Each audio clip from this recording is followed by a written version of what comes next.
The auction where he first saw her. The air smelled like oil and fear.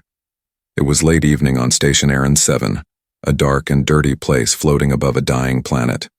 People from many worlds walked through the long metal halls, traders, bounty, hunters, soldiers, and slavers. At the center of the station, lights flashed over a high platform. An alien auction was about to begin. Behind a thick energy cage, a line of captured alien women stood with cold metal cuffs on their wrists. Their eyes were tired. Their faces showed no emotion. They had cried too many times already. In the back of the crowd, a human man stood with his arms crossed. His name was Cade Thorne. He wore simple armor and a black jacket. A long scar ran across his left cheek. People called him a fighter, a survivor, a loner. But no one really knew him. He wasn't here to buy anyone, or at least, that's what he told himself. The auctioneer, a fat alien with a translator box stuck to his neck, shouted into the mic. Next up, one of the last surviving members of the Valeri species. Rare, beautiful, intelligent, strong genes, perfect for ownership. The crowd cheered. Guards pulled the next girl forward. She stumbled. Her skin was soft purple like dusk. Her silver hair was tangled and dirty. Her eyes, large and glowing like twin moons, stared at the floor. She looked young. Not weak, but broken. The auctioneer continued. She answers to no name, has not spoken in 2 weeks. Tamed?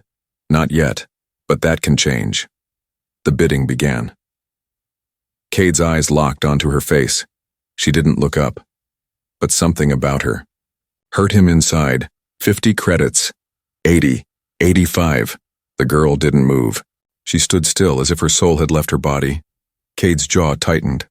100, shouted a man in a long coat. Going once. Cade's voice was cold and sharp. 200. Silence. Heads turned. The auctioneer blinked. 200? Cade stepped forward. She's mine now. No one raised the bid. Sold. The guards unlocked her cuffs. She didn't fight. She didn't cry. She simply followed. People whispered behind Cade as he walked away with her. What's a fighter like him doing with a slave? Gonna break her like the rest, I guess. But they were wrong. He didn't take her to the cages or the private rooms. He took her to his ship. It was small but clean. Warm lights, a soft seat, a food station, a medical bed. The alien girl stood near the door, waiting for orders. But Cade didn't give any. He opened a bottle of clean water, placed it on the table and pushed it toward her. She didn't move.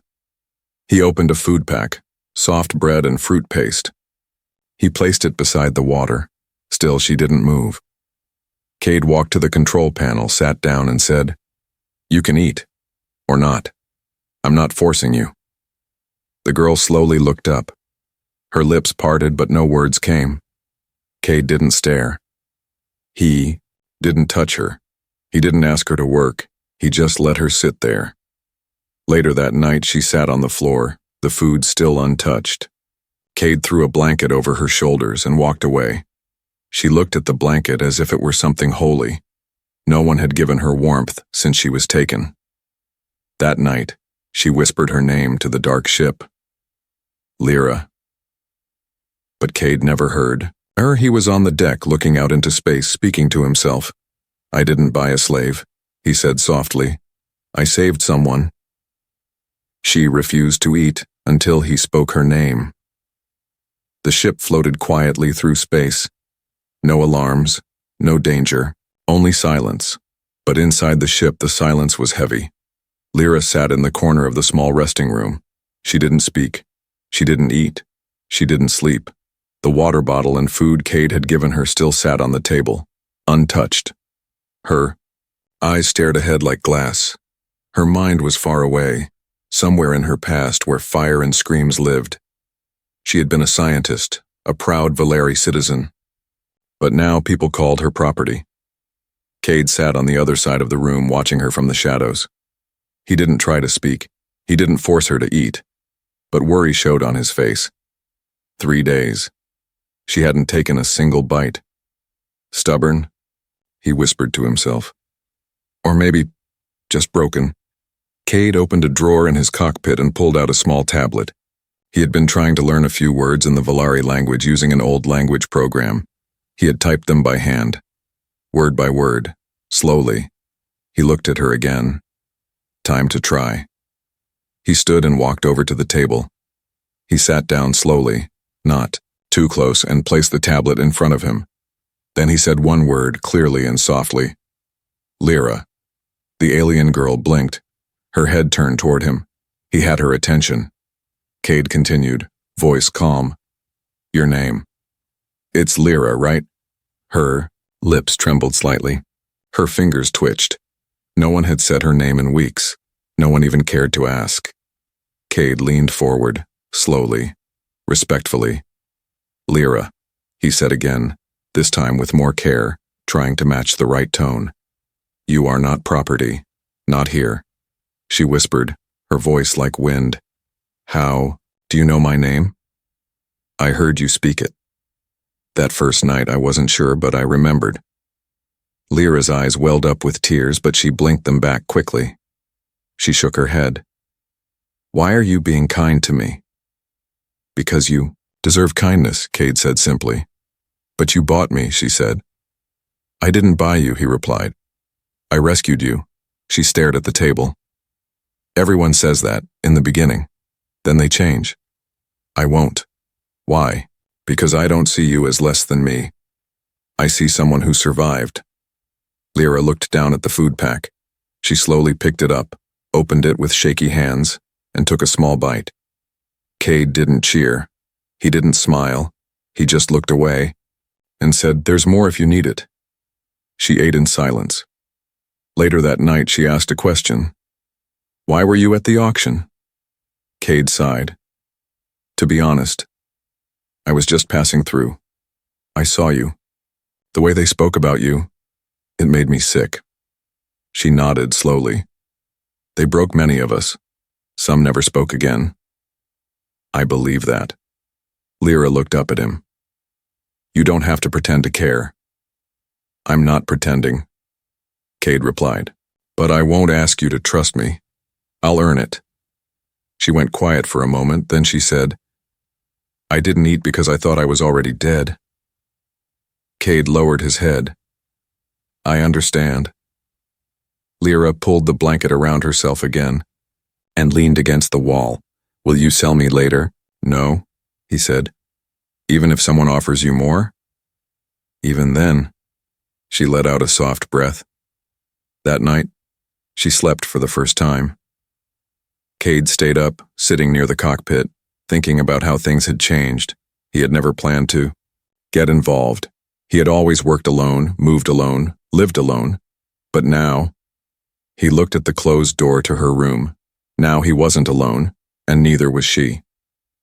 She ran in the night, but came back for him. The stars blinked quietly outside the ship's windows. The engines hummed softly and everything felt still. But Lyra was not still. She sat by the door, her eyes watching the hallway. Cade had fallen asleep in the pilot chair. His head was resting on the side. One hand still held his old tablet, the one he used to study her language. He looked peaceful. Tired, but peaceful. Lyra's heart beat fast. Her hands were cold. She stood up slowly. Step by step, she moved toward the control panel and pressed the door release button. The door opened with a soft hiss. She paused. This was her chance. No one would stop her. No one would follow her. She could disappear into the night. She looked back at him. He didn't move. He trusted her. That made it harder. But her mind screamed, Don't stay. People change. Kindness dies. So she walked out. The planet they had landed on earlier was dry and cold. Wind blew through tall rock formations. The stars above were sharp and cruel. She walked quickly through the sand, her feet sinking with every step. Her breath was short, her body still weak. But she kept moving, far from him, far from more pain. She walked until her legs hurt, until she could no longer hear the sound of the ship. But something inside her didn't feel free. It felt empty. Meanwhile, inside the ship, Cade woke up slowly. He rubbed his eyes, looked around. The door was open. The blanket she used was on the floor. His heart sank. He stood up fast and ran outside, calling her name. Lyra? No answer. He checked his scanner. No signal. Damn it. Back in the wilderness. Lyra sat on a rock, hugging her knees. She wasn't crying. She had done enough of that in her life. But her thoughts wouldn't stop. He gave me food. He said, my name. He never touched me. She remembered how he spoke gently, how he smiled when she asked questions, and she remembered his promise. You're not property, not here. Suddenly, the wind changed. She smelled smoke, and then she heard a blast in the distance. Her eyes widened. Smoke, from the direction of the ship. She stood up quickly. No. Without thinking, she ran. Back at the ship, Cade fired his blaster. 3 wild beasts were circling the ship. Big, sharp-fanged things with red eyes and thin skin. They had smelled food. They had found the ship. One jumped onto the roof. Another tore through a side panel. Cade fired again, hitting one in the leg. But he was out of breath. Out of time. Then, a scream cut through the air. Get down! Cade ducked. A rock came flying and hit one of the beasts in the face. Then Lyra ran out from behind a dune holding a metal rod. She struck one beast across the back. Cade stood up fast. Lyra? She didn't answer. She just kept fighting. Together, they drove the beasts away. One limped off, another fell. The last one turned and ran. Silence returned. Cade turned to her, panting. You came back. She nodded, shaking. I saw the fire. I thought, you needed help. I did, he said, but I didn't expect you. I didn't expect me, either. He looked at her. You ran. I was scared. And now? She looked him in the eyes. I still am. But I didn't want you to die. Not like the others. Cade placed his hand over his chest. You saved me. You saved me first. They stood in silence. Then Cade said, the door's still open. Lyra looked at him. You'll let me stay? He nodded. Only if you want to. She smiled faintly. I think I do. That night they sat inside the ship together. No chains. No orders. Just 2 survivors and a small fire. Lyra whispered before sleep. Next time I run, tell me not to. I won't have to, Cade replied. You'll know you have a home. And this time, she believed him.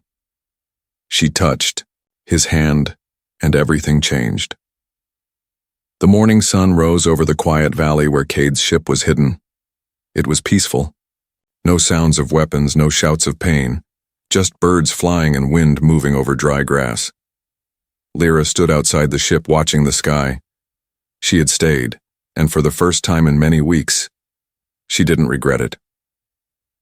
Cade walked up behind her with 2 metal cups in his hands. Warm tea, he said. Old army recipe. Tastes like dirt, but it helps. She gave a small laugh.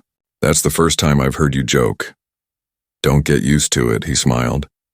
They sat on a rock side by side, sipping the tea. It was quiet for a long time. Then Lyra said, Where did you learn to be kind? Cade looked down at his cup. My mother. She told me, even when the world burns, don't lose your heart. Lyra nodded. I think I lost mine. No, he said. You still have it. You just buried it so no one could steal it. She looked at him. And now? He looked into her eyes. Now, maybe you're ready to dig it back up. Her hands were shaking slightly. She didn't know why. She wasn't cold. She wasn't scared. She was just feeling too much. Later that day, They worked together fixing the ship's outer panel.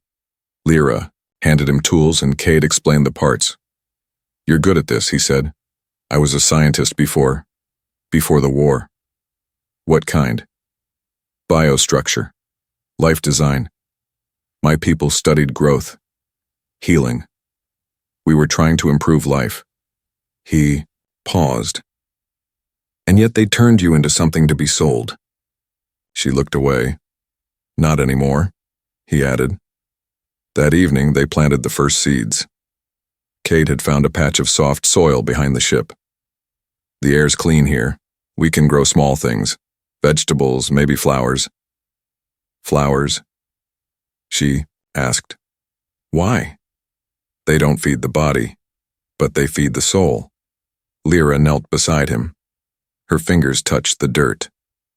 "In my culture," she said, "planting something means you believe in the future." They planted in silence. When they stood up, their hands touched, just lightly, just for a second. But for Lyra's species, that small touch meant something very big. It was called the mark, a sign of deep trust, maybe even love. Lyra pulled, her hand back quickly, eyes wide. "I'm sorry," she whispered. "I didn't mean—" Cade stopped her. "It's okay. You don't understand. In my world, that touch, it means something." "What does it mean?" She didn't answer right away. She looked at him carefully, her voice quiet. "It means, I don't fear you anymore." Cade's heart beat faster. "Then I won't fear you either." They stood, in silence again, not as strangers this time, but as something more. That night inside the ship, Cade made a small fire in the cooking area. He brought out old food packets and fresh herbs Lyra had found in the valley. She cooked for him for the first time. They ate in peace. Then, just before sleep, Lyra sat close to him. "I was told I could never love again," she said softly. "That my mind was too damaged, my heart too closed." "What do you believe now?" he asked. She didn't speak. Instead, she slowly reached out and touched his hand again. No words, no fear, just connection. Everything changed in that single moment. The pain of the past, still there. The fear of the future, still unknown. But between them, a beginning. When she told him the truth about her body. The air was cool that evening.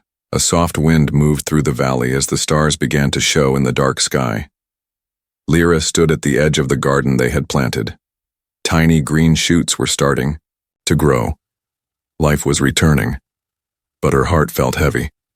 She touched her stomach slowly as if checking for something that wasn't supposed to be there. Behind her, Cade was fixing a light on the ship's door.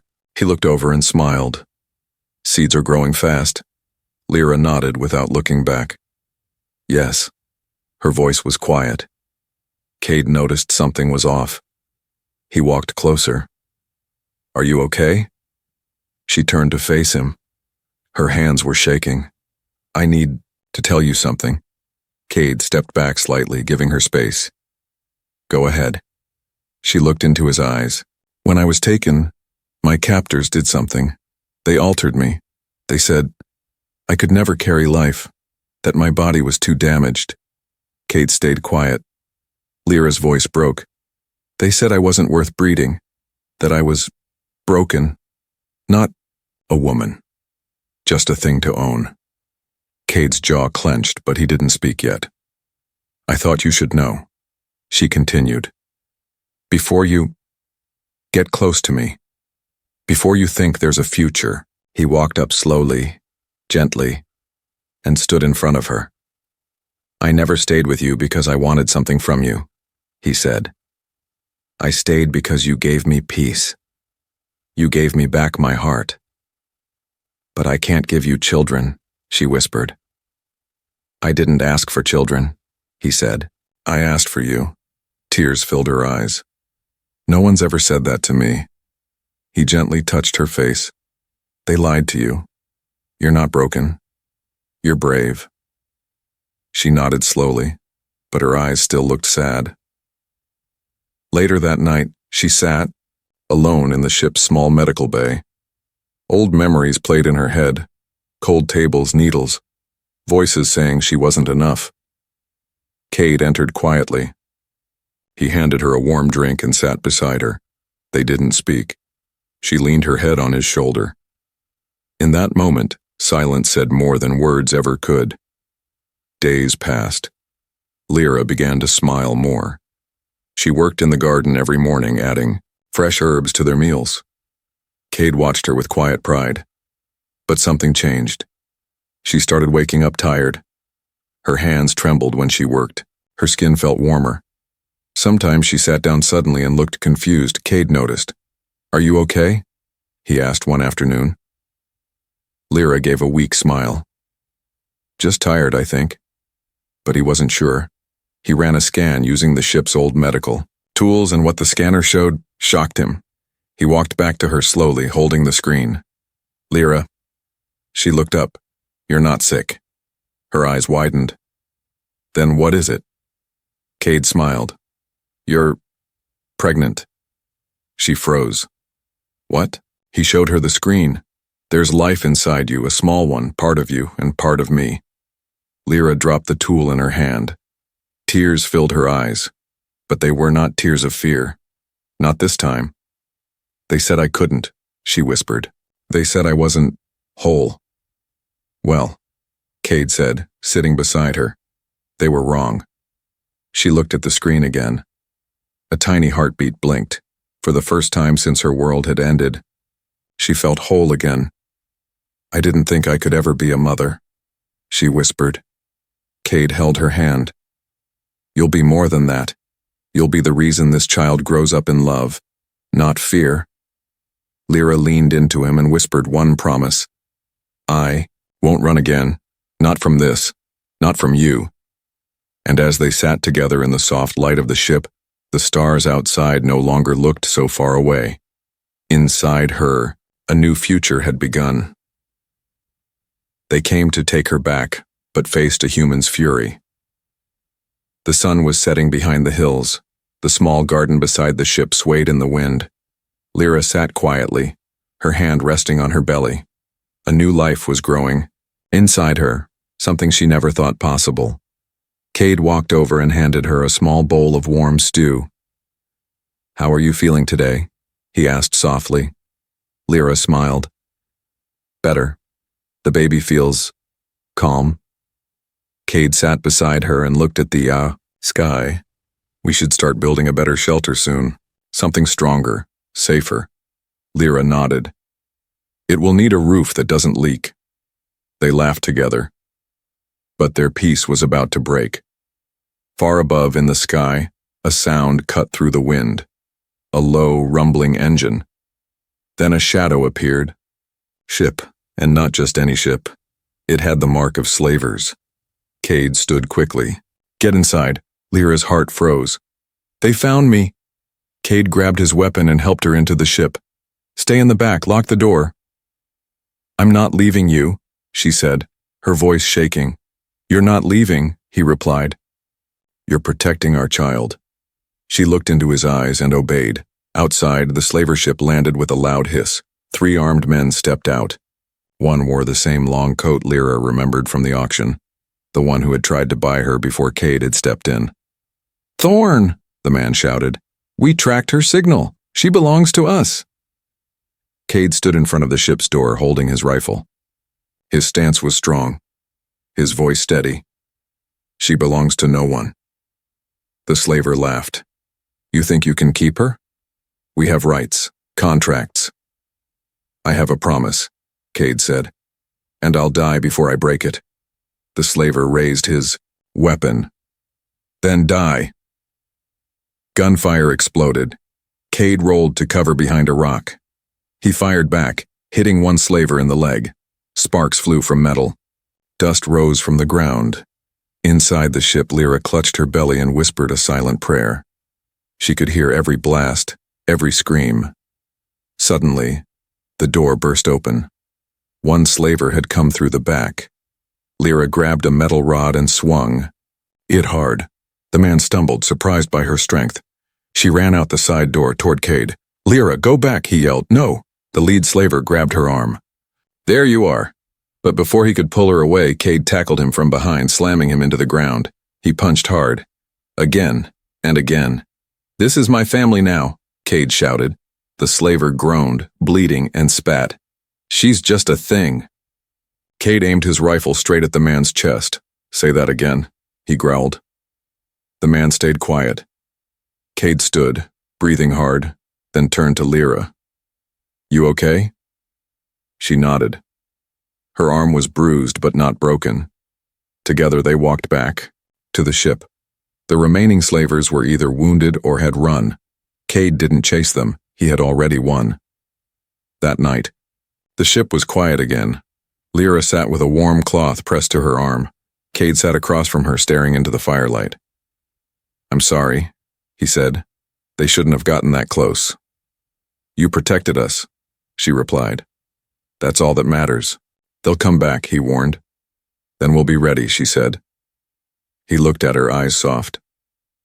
"You're not afraid anymore?" She smiled, tired but proud. "Not when I'm with you." Cade reached across the table and gently held her hand. "Whatever happens," he said, "you'll never be alone again." And for the first time in her life, she believed it. He raised their children under alien stars. Years had passed.